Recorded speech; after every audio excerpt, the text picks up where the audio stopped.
Welcome to Coastline. I'm Suzanne Larson, filling in once again for Rick Forshner, who is on hiatus. I'm here today with our new Beaufort County Superintendent of Schools, Dr. Frank Rodriguez. Nice to see you. Welcome to Beaufort and welcome to Coastline. Thank you. Glad to be here. I'd like to fill our viewers in on Dr. Rodriguez's credentials. Florida State University, a bachelor's degree in social science education in 1993, a master's in curriculum and instruction from Florida Atlantic University in the year 2000, and a doctorate in educational leadership from Florida Atlantic University in 2009. And Dr. Rodriguez, you've worked in the classroom, you've worked as a principal, and now as our school superintendent. You come on the heels of the departure of Dr. Jeffrey Moss, who left under less than stellar circumstances. But this provides you with an opportunity to offer a higher level of credibility to our Board of Education. How do you plan to do that, sir? Well, one of the things that I think is really important for people to know about me is that in February, before I applied for the position, I came to the county and I spent 4 days here. And I traveled around to see every school from the outside so that I would understand the community that each school served, right? And then as I began to move forward, I visited grocery stores or post offices, and I'd ask people what they could tell me about our school system because I was thinking about moving here. And I learned a lot through that process. And one of the things that I learned was that people wanted to trust with the school district and with the superintendent. And I knew that that was very high on my priority on my list. And one of the things that I'm doing is I've launched a Listen and Learn tour in which I'm moving around the county and visiting different schools across the county where I'm having an engagement meeting with parents. And I'm asking them 3 very important questions that I really want to know about. And one is, what is working really well that they're very proud of about Beaufort County schools? The second question is, where is there opportunity for growth within Beaufort County schools? And then the third question is, how can we work together to improve outcomes for students here in Beaufort County? And so I'm learning a lot through that process, and the information that I gather there is going to be at the very foundation of the strategic plan we're going to build that's going to drive our work for the next 5 years. And having people's voice engaged in our school district is very important to me, and I think that's a very critical way of building trust with the community, because I don't want this to be Frank Rodriguez's strategic plan or the school district strategic plan. I want it to be our strategic plan as a community to improve outcomes for our children that are here. And what has been the consensus thus far of what we need to do to improve our schools and what is working in our schools? Yep, so we're hearing lots of different things. I'm gathering that data and sort of listing it from every place. I'm about halfway through that. And one of the things that I hear is they like the opportunity to engage with their superintendent as part of building parent engagement and connecting with the community. I think that's a very positive piece that they appreciate, and they'd like to see continue. The other piece is closing achievement gaps. That's something that's very important, not only to myself and to our school board and our school district, but also the community is aware, and they'd like to see that work begin. And how can you do that? Well, closing achievement gaps is not something that happens overnight. One of the first things that I'm doing is assessing our system right now to determine how we're structured and how we're set up, and is it the best way to begin to address and close achievement gaps. The second piece that's important around that is that high expectations are critical. High expectations of adults, but high expectations for students as well. And providing opportunity for our children to take the rigorous coursework that is out there and that is possible. So access and equity to that helps to begin to close achievement gaps. The other thing is looking at what we're providing programmatically, putting the right systems in place within the school district and within schools in order to help facilitate that work of closing achievement gaps, and then working closely with our educators, our teachers in the classroom as well, to help grow our instruction for our children. Mm-hmm. Do you find differences in different parts of the county as far as achievement gaps and what is needed to improve? Well, I think as a county, our achievement gaps, closing achievement gaps, for example, with our African American students, with our Hispanic students, and with our students with disabilities, are important places where we need to focus our work to help close those achievement gaps. See, what's really important is that every child that comes to us, we want every child to grow every year. And we need that to happen. And then we know that we have to accelerate the growth and the progress for sure within other groups of students so that we can close that achievement gap. So the idea is keeping everybody moving forward and growing and accelerate the growth as well for those that need to close achievement gaps. Now, you have spent time in the classroom. I imagine you're getting quite a bit of input from teachers. Yep. That's my assumption. Yes. How is that going? So I appreciate that question because I pride myself in being in the classroom, visiting classrooms, and seeing teachers. That's where our core mission plays out. Our core mission of teaching and learning really plays out in the classroom. And as a superintendent, I have to make sure that I understand how things are playing out in the classroom because I understand that the decisions that we make impact how teaching and learning plays out in the classroom. And so I want to be able to support our teachers and make sure that I understand from them what their needs are, that I see it firsthand, and that that's able to inform the decisions that we make to improve outcomes for our students. And so I'm excited about visiting classrooms. It's something I do all the time, every week, as often as I can. I'm in classrooms, and so if I leave a meeting somewhere, and then I find the nearest school, and I show up, and we walk classrooms with the You just drop in and surprise everybody. Yeah, I sure do. Well, I'm sure you learn a lot that way. I do. What have you discovered thus far? Is there anything that is more prominent? Really what I'm discovering is we have great potential in the school district. Beaufort County School District has great potential.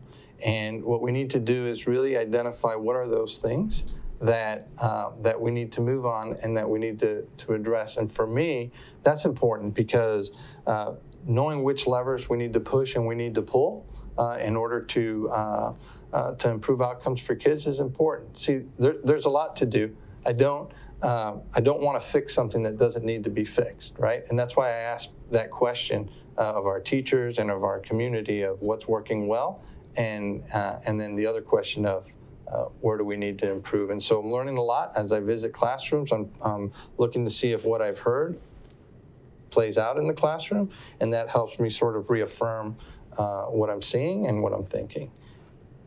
Do you have a particular philosophy of education?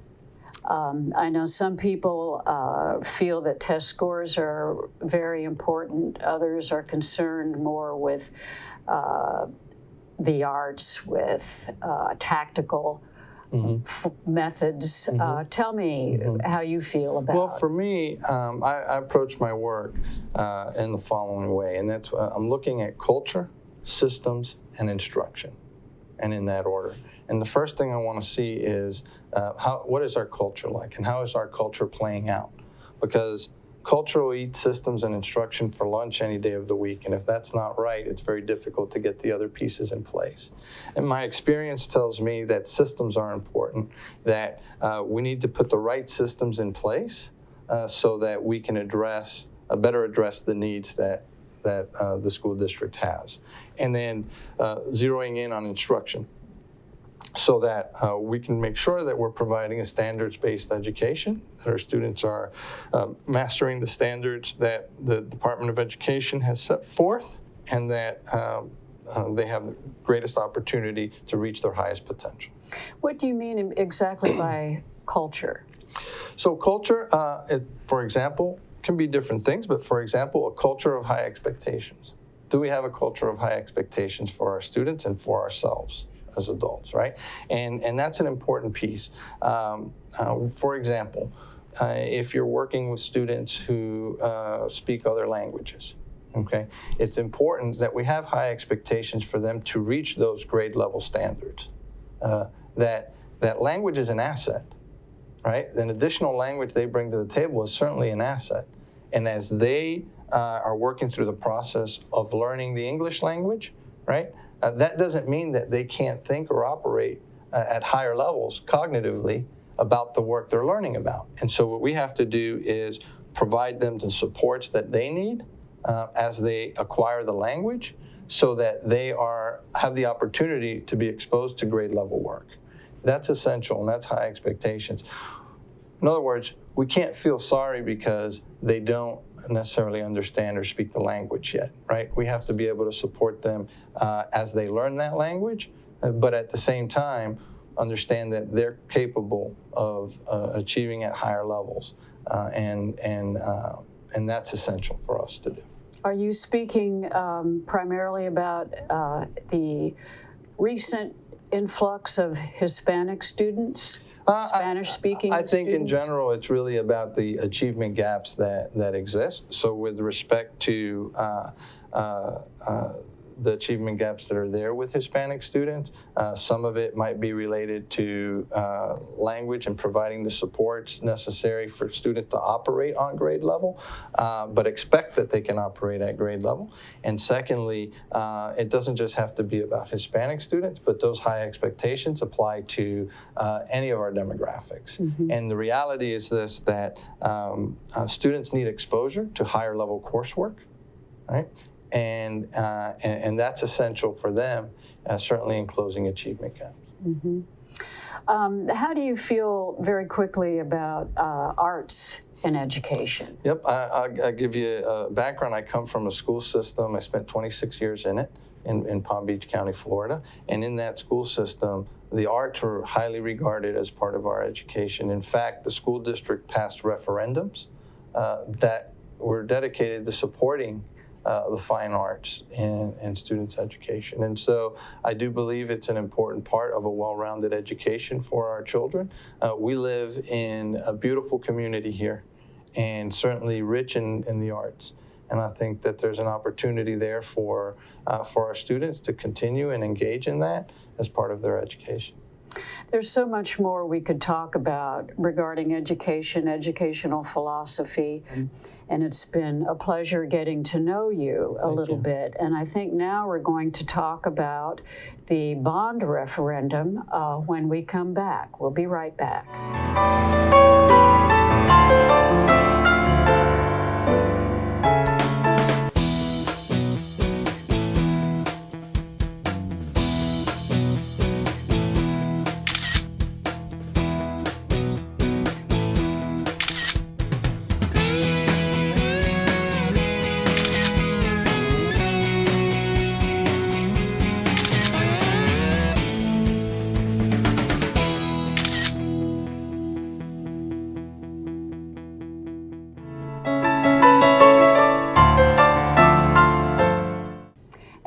Back with Dr. Frank Rodriguez. I'm going to give him the floor and let him tell you about, not promote, but tell you about the bond referendum and what it calls for.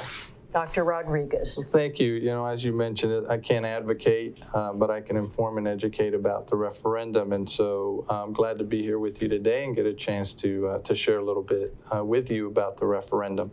So one of the, I think, really positive pieces around this is that at the beginning, when they were looking into this, the interim superintendent, Dr. Berg, had put together a citizens committee to identify, project review committee to identify and really work through the process of looking at needs that were there within the school system. And so that committee met quite a bit and looked at that. They visited schools. here in the county. They even visited some schools outside of the county, and they got a chance to see what the situation was with many of the schools. And so through that process, the Project Review Committee also has a list of things that were needed and within the schools. And so at the end of that process, what they really identified ended up being something like $600 million.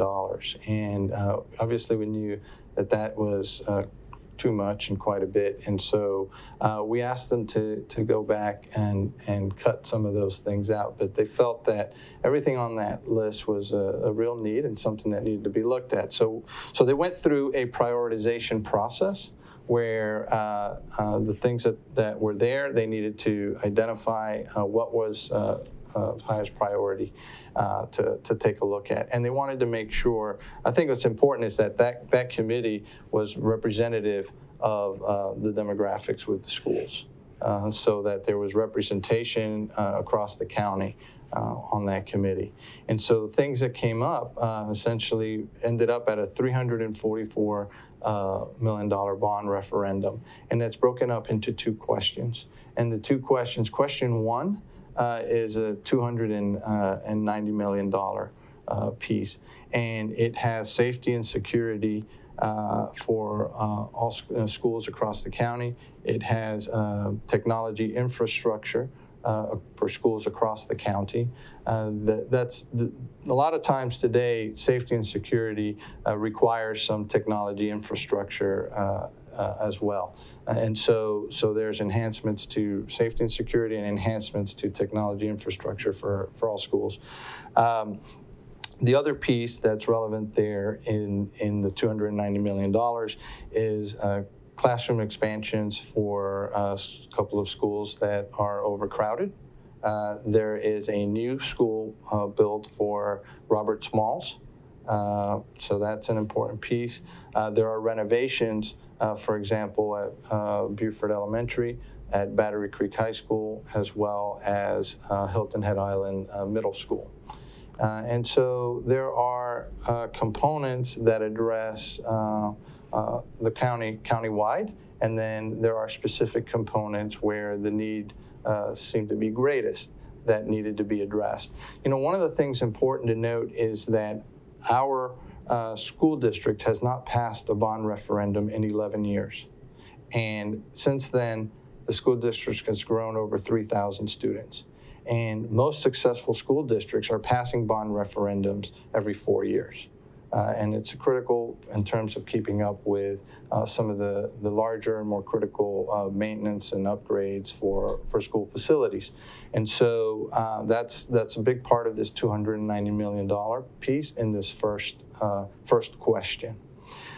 Essentially then, there is a second question, and the second question is $54 million. Now, the voters must decide first, right, on whether they approve or don't approve question one. If the voters do not approve question one, then question two is irrelevant. It goes away. But if they approve question one, then they must decide on question two. And question two, as I said, is a $54 million piece. And in that $54 million question, this is what is included in that. And that is athletic facilities and fields for middle schools and high schools across the county. The second thing that's in there is playground, upgraded and newer playground equipment for our early childhood centers, for our elementary schools, and for our K-8 centers as well. And then there is KATE expansions. KATE is our career and technical education. And so there are KATE expansions for May River High School and for Battery Creek High School.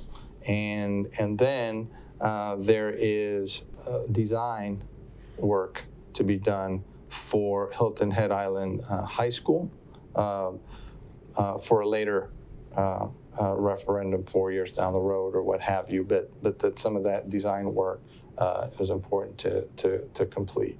And so those are the things included in the referendum, and the voters will have a decision before them on November 5th in terms of looking at what the school district's needs are. What will you do if the referendum fails? Yeah, well, the needs certainly don't go away, right? The needs are real and the needs are still there. You know, it's something that we would, you know, have to look at again, either coming back with another referendum a year later, but the needs don't go away. We have to figure out a way to deal with expansions and growth of students in schools. We have to find a way to deal with some of our major facility needs, and that's not something that really can be done in 1 year. It would be a very long and arduous process to just pick away at some of that. And you know, that type of thing begins to dip into fund balance and things like that, and it's not a good situation certainly for the school district. Dr. Rodriguez, I understand that should the referendum pass, there is a level of transparency involved. Sure, that's a really important component. So should the voters decide that yes, they would approve the referendum, then one of the things we're going to do is appoint an independent review committee of citizens that would be able to report out exactly how the school system is spending its dollars, to make sure that the community knows that we're spending the money the way we said we were going to spend the money. And I think that's an important piece that they certainly deserve to know with respect to the school district and the referendum as it moved forward. Tell me more about specifics regarding the safety infrastructure. Mm-hmm. Well, safety and infrastructure, in terms of safety and security, those are things that we want people to know that we're working on building and enhancing safety and security measures, but not necessarily go into a lot of detail about the safety and security measures because you know, to protect the work that we do in keeping our children safe. And but I will tell you that one of the things that's really important is the radios that work, and making sure that those radios, for example, are that when police or fire department were to enter our buildings, that they would have the ability to really communicate with each other within those buildings. That's a really important and certainly an expensive piece, but it's a really important piece that we want to make sure that they're able to do that and to do that effectively. We want our children to feel safe when they're in school, and we want them to know that we're working at building and enhancing our safety and security. And we want our parents to know that. The upgrades in technology really help support some of those safety and security pieces, additional cameras, newer cameras that are more modernized and more functioning to have a better picture. So things like that are essential in our safety and security and our upgrade in technology. Now, you're from Florida, so mm-hmm. I know that you are very well aware of the pain that can be caused by guns in schools. Mm-hmm. And yes. Do you feel that your safety and security system will be able to prevent something like that, a tragedy? Yeah, I think certainly what we want. I mean, I personally lived about 5 miles from Parkland. Our school district was right next door to Broward County. Our students, I was very impressed with our students in Palm Beach County in terms of how they reacted in support of students at Marjorie Stoneman Douglas. And that's certainly something that we never want to have happen, you know. And so what we do is plan and prepare, train, do drills with teachers, drills with students on how we react when things like this happen. All of that is part and important of really our preparation for how we would react, and making sure that we are not just know how to react, but our safety and security measures are about trying to prevent things like that happen too. And it's really important, and any students that we have that might be watching, a really important piece is communication with students and adults in the building as well. And so we want that and encourage that so that we can help keep them safe too. Okay. And what about the, you mentioned expansion of your trade? Career and technical education programs? Yes. So that is at 2 schools in May River and then at Battery Creek High School, and it's part of the choice programs that the school district offers. Now, what's important to note is that the expansion of their current program, so that there are kids that are attending those schools that have an interest in those programs, but currently not able to participate because of capacity of those programs. So it would allow more students to engage. And what kind of instruction is offered? Well, in career and technical education, it depends. It's a variety of things. For example, we have welding programs where our children learn about welding. They weld within the classroom, and they gain experience with that and look for certifications so that when they graduate, they are able to join the workforce if that's something they choose to do, and they have a skill set that goes with that. We have a fire department academy that prepares our students for that who have an interest. There's nursing programs, there's culinary programs, there's a host of different career and technical education programs that we offer and provide choice for our students. Okay. Well, we have just a minute left, Dr. Rodriguez. Is there anything you'd like to add in closing? I think what I'd like to say is that I'm very excited to be here. I think Beaufort County School District has tremendous potential. I'm looking forward to working with the community, with our school staff and personnel, our teachers, our administrators, met with our bus drivers, with our maintenance teams, and with our students. And yesterday was a great example. I had a chance to meet with our Student Advisory Council at one of the schools. I will be doing that in different schools across the county and hearing from them about how we're meeting their needs as students, right? And I think their voice is powerful and it's important. Everybody's is, and it's important to have that as we make decisions. And so I'm excited and committed to doing that, and I believe we can do great things and provide great outcomes for the students here in Beaufort County, and I'm just excited to be a part of it. Well, once again, welcome to Beaufort County. Appreciate it. I hope you enjoy it and you'll be happy here, you and your family. Thank you so much. You're welcome. And thank you for joining us on Coastline.